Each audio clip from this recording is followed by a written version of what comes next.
श्री स्वामी समर्थ. मिठाच्या वापराने लोक कसे श्रीमंत बनतात, तर चला जाणून घेऊया. पण त्याआधी तुम्ही सुद्धा एक स्वामी भक्त असाल आणि स्वामींना मानत असाल तर आपल्या मी मराठी चॅनलला नक्की सबस्क्राईब करा.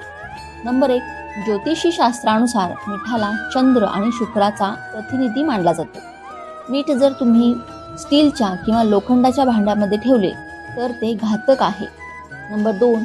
मीठ प्लास्टिकच्या डब्यामध्ये कधीच ठेवू नका. नंबर 3. मीठ हे फक्त आणि फक्त काचेच्या बरणीमध्ये ठेवावे. नंबर 4. मीठ आणि काच हे दोन्ही राहूचे कारक मानले जातात.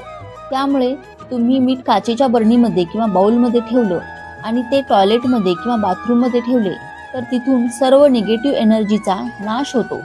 कारण राहूचा सगळ्यात जास्त दुष्परिणाम हा बाथरूममध्ये असतो. याशिवाय तिथे असलेले जीवाणू विषाणू सुद्धा नष्ट होतात.